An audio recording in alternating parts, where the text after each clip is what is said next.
अब हम रिसोर्सेज के क्लासिफिकेशन को डिटेल में पढ़ेंगे। पहला क्लासिफिकेशन है ओरिजिन के बेसिस पे।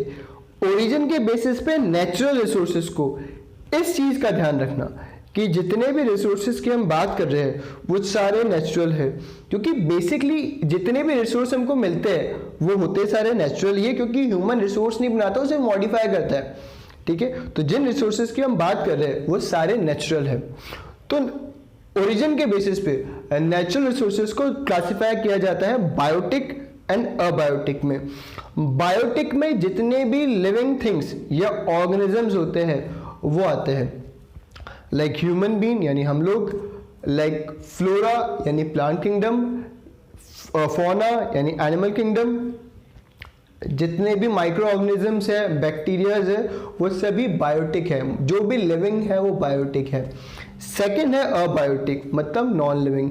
नेचर में जितनी भी नॉन लिविंग थिंग्स है, like water, air, minerals, metals, ये सभी अबायोटिक रिसोर्सेज है। इस चीज को समझिए कि बायोटिक मतलब लिविंग, जितने भी नेचर में जितनी भी लिविंग थिंग है वो सबकी सब बायोटिक है। अबायोटिक मतलब नॉन लिविंग, नेचर में जितनी भी नॉन लिविंग थिंग्स है वो सारी की सारी अबायोटिक है। हमारा नेक्स्ट क्लासिफिकेशन है एग्जॉस्टिबिलिटी के बेसिस पे। एग्जॉस्टिबिलिटी का मतलब होता है कि रिसोर्सेज खत्म होंगे या नहीं होंगे। एग्जॉस्टिबिलिटी के बेसिस पे हम रिसोर्सेज को क्लासिफाई करते हैं दो पार्ट्स में। पहला है रिन्यूएबल और दूसरा है नॉन रिन्यूएबल। रिन्यूएबल रिसोर्सेज वो होते हैं जो रिन्यू हो सकते हैं या जो एग्जॉस्ट नहीं होंगे। तो ऐसे रिसोर्सेज जो रिन्यू हो सकते हैं वो रिन्यूएबल रिसोर्सेज है। ये रिसोर्सेज रिन्यू होते हैं किसी ना किसी केमिकल, फिजिकल और मैकेनिकल प्रोसेस से। रिन्यूएबल रिसोर्सेज का एग्जांपल है वाटर। आप किसी वाटर बॉडी में से अगर पानी निकालते हो तो ड्यू टू वाटर साइकिल वो पानी वहां पे वापस आ जाएगा। सेकंड है विंड एनर्जी। आप विंड एनर्जी को कितना भी यूज कर लो, विंड एनर्जी कभी खत्म नहीं होगी। थर्ड एग्जांपल है solar energy. Same solar energy को कितना भी यूज कर लो वो कभी खत्म नहीं होगी, क्योंकि सन के अंदर इतनी एनर्जी है कि वो बिलियंस ऑफ ईयर चलेगी जब तक हम नहीं रहेंगे। सो ये जो रिसोर्सेज है ये कहलाते हैं रिन्यूएबल, क्योंकि रिन्यू हो जाते हैं। सेकेंड हमारा टाइप है non renewable. Non renewable resources वो होते हैं जिनकी एक लिमिटेड क्वांटिटी होती है, जो एग्जॉस्ट हो सकते हैं और जो रिन्यू नहीं होंगे। लिमिटेड क्वांटिटी है, एग्जॉस्ट हो सकते हैं यानी खत्म हो सकते हैं, ठीक है, एंड जो रिन्यू नहीं होंगे। ऐसे रिसोर्सेज को कहा जाता है नॉन रिन्यूएबल रिसोर्स। इसका एग्जाम्पल है कोल एंड पेट्रोल। आप अगर कोल और पेट्रोल को यूज करते हो, क्या वो वापस आएंगे? क्या नहीं। If they gone forever, we can't get them back. हम उसे वापस नहीं ले जा सकते। अगर एक बार आपने कोल और पेट्रोल या किसी भी नॉन रिन्यूएबल रिसोर्स को यूज कर लिया, वो खत्म हो गया, वो वापस नहीं आएंगे। क्या वो रिन्यू नहीं होंगे? हाँ, वो रिन्यू तो होंगे, but it will take millions of year, और मिलियंस ऑफ ईयर बाद हम नहीं होंगे तो हमें क्या बेनिफिट? तो ऐसे रिसोर्सेज को इतना टाइम लगता है रिन्यू होने में, जिसके कारण से हमें कोई बेनिफिट नहीं मिलने वाला उसका, इसलिए नॉन रिन्यूएबल रिसोर्सेज है। तो एग्जॉस्टिबिलिटी के बेसिस पे हम क्लासिफाई करते हैं रिसोर्सेज को दो पार्ट में, renewable and non renewable. Renewable जो रिन्यू हो जाएंगे किसी ना किसी chemical, physical and mechanical process से। नॉन रिन्यूएबल जिनकी क्वांटिटी लिमिटेड है, जो एग्जॉस्टेबल है मतलब जो खत्म हो जाएंगे, और जो रिन्यू नहीं हो सकते उन्हें कहते हैं नॉन रिन्यूएबल रिसोर्स। हमारा थर्ड क्लासिफिकेशन है ओनरशिप के अकॉर्डिंग। ओनरशिप के अकॉर्डिंग हम रिसोर्सेज को 4 कैटेगरीज में क्लासिफाई करते हैं, जिसमें पहली कैटेगरी है इंडिविजुअल रिसोर्सेज की। तो इंडिविजुअल रिसोर्सेज वो रिसोर्सेज है जिसको कोई प्राइवेटली इंडिविजुअल ओन कर रहा है। ये प्राइवेटली इंडिविजुअल कोई फर्म हो सकती है, कोई पर्सन हो सकता है, कोई कंपनी हो सकती है, या ग्रुप ऑफ पीपल हो सकता है। तो ऐसे रिसोर्सेज जिसे कोई प्राइवेटली इंडिविजुअल ओन कर रहा है, अब ये प्राइवेटली इंडिविजुअल कौन? कोई पर्सन, कोई फर्म, कोई कंपनी या ग्रुप ऑफ पीपल। ऐसे रिसोर्सेज को कहा जाता है इंडिविजुअल रिसोर्सेज। इसके एग्जाम्पल है आपका घर, क्योंकि आपके घर का ओनर कौन है? आपके फादर। कोई शॉप, उस शॉप का ओनर कौन है? उसका शॉपकीपर। कोई फील्ड, उसका ओनर कौन है? उसका फार्मर। तो ऐसे रिसोर्सेज को कहा जाता है इंडिविजुअल रिसोर्सेज। सेकेंड कैटेगरी है आपकी कम्युनिटी रिसोर्सेज। कम्युनिटी रिसोर्सेज ऐसे रिसोर्सेज है जिसे कोई कम्युनिटी होल्ड करती है, यानी उस कम्युनिटी के सारे मेंबर उन रिसोर्सेज के ओनर होंगे। जैसे कि पॉस्चर्स यानी कि जो ग्रेजिंग ग्राउंड्स होते हैं उसका ओनर सारे फार्मर्स हैं जिससे भी वो एसोसिएट है। सबसे अच्छा एग्जाम्पल है ग्रेवयार्ड यानी कब्रिस्तान। अब कब्रिस्तान पे किसी इंडिविजुअल का राइट थोड़ी होता है, कोई ये थोड़ी कह सकता है कि नहीं मुझे इसमें गाड़ा जाए। तो ग्रेवयार्ड पे किसका राइट है? उस कम्युनिटी के सारे मेंबर्स का, जिसका भी वो ग्रेवयार्ड है। पिकनिक प्लेसेस एंड प्लेग्राउंड्स, ये सब कम्युनिटी रिसोर्सेज का एग्जाम्पल है, क्योंकि इस पे राइट उस कम्युनिटी का या उस कम्युनिटी के सारे मेंबर्स का होता है। हमारा थर्ड टाइप है नेशनल रिसोर्सेज। ये टर्म इटसेल्फ डिफाइन करता है कि national resources it means nation के resources which is owned by nation. ऐसे रिसोर्सेज को कहा जाता है नेशनल रिसोर्सेज जो कि नेशन के हैं। इसमें mainly reverse, mountains, plateaus, forest ये सब आते हैं। बट टेक्निकली जो भी नेशन की बाउंड्री में है वो नेशनल रिसोर्स है, यानी आपका घर, मेरा घर या कोई भी प्राइवेट प्रॉपर्टी जो कि नेशन के अंदर है वो नेशनल प्रॉपर्टी है, नेशनल रिसोर्स है, क्योंकि पब्लिक वेलफेयर के लिए नेशन उसे सीज कर सकता है या आपसे ले सकता है। इसलिए जो भी रिसोर्सेज नेशन के हैं या नेशन के अंदर है वो नेशनल रिसोर्सेज है। हमारा फोर्थ टाइप है इंटरनेशनल रिसोर्सेज। ये वो रिसोर्सेज है जिस पे किसी भी पर्टिकुलर कंट्री का कोई राइट नहीं है या कोई भी इंडिविजुअल कंट्री उसे ओन नहीं करती, क्योंकि ये उनकी बाउंड्री से बाहर है। ये इंटरनेशनल है, इस पे किसी इंडिविजुअल कंट्री का कोई राइट नहीं है। और इसका सबसे अच्छा एग्जाम्पल है area beyond exclusive economic zone.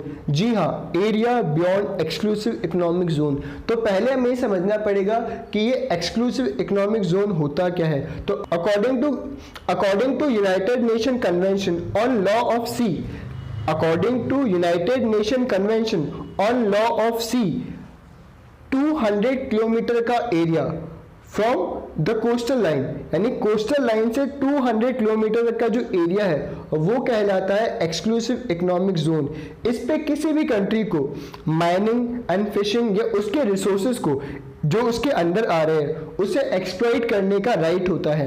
According to United Nation convention on law of sea, exclusive economic zone किसी भी कंट्री की कोस्टल लाइन से 200 किलोमीटर तक का एरिया है जिस पे उसे माइनिंग एंड फिशिंग का राइट होता है, और उसके सी बेल्ट में जो भी रिसोर्सेज है वो कंट्री उसको एक्सप्लॉइट कर सकती है। बट इस 200 किलोमीटर के बाद उस कंट्री का कोई राइट नहीं होगा। इट मींस वो एक इंटरनेशनल रिसोर्सेज है, मतलब एक्सक्लूसिव इकोनॉमिक जोन के बाद उस कंट्री का कोई राइट नहीं होगा।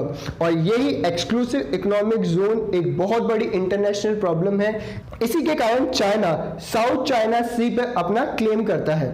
आई थिंक आपको इंटरनेशनल रिसोर्सेज क्लियर हो गए होंगे। ये वो रिसोर्सेज है जिस पे किसी इंडिविजुअल कंट्री का कोई राइट नहीं है, इस पे इंटरनेशनल ऑर्गेनाइजेशन का राइट है। और इसका एक बहुत ही अच्छा एग्जांपल है area beyond exclusive economic zone.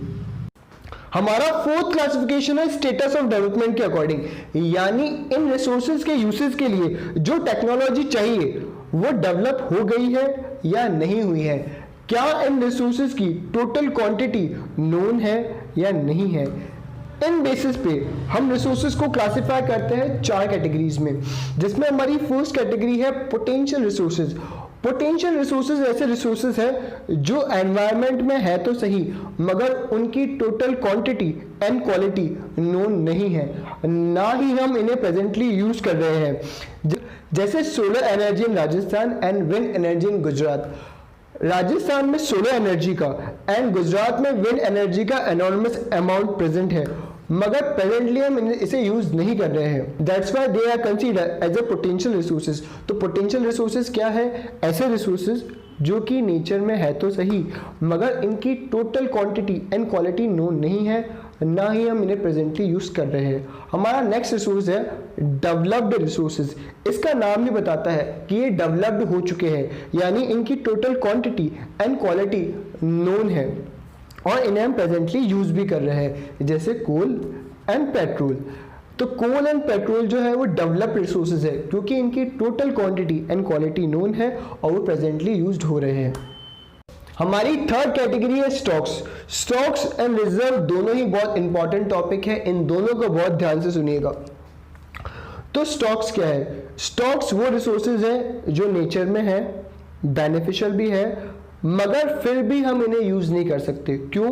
क्योंकि इनके लिए जो रिक्वायर्ड टेक्नोलॉजी है वो अभी हमारे पास में है ही नहीं, क्योंकि वो डेवलप्ड ही नहीं हुई है। तो स्टॉक्स क्या है? स्टॉक्स वो रिसोर्सेज है जो नेचर में है, हमारे लिए बेनिफिशियल भी है, मगर फिर भी हम उसे यूज नहीं कर सकते। क्यों? क्योंकि उसके लिए जो रिक्वायर्ड टेक्नोलॉजी है वो अभी डेवलप नहीं हुई है।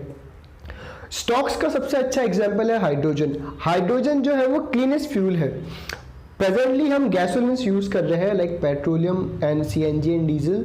इनके साथ प्रॉब्लम ये है कि दे कंटेन कार्बन, उनके अंदर कार्बन है, और जब हम उसे ऑक्सीजन के साथ रिएक्ट कराते हैं दे प्रोड्यूस कार्बन डाइऑक्साइड, जो कि एक ग्रीन हाउस गैस है और विच कॉज पॉल्यूशन।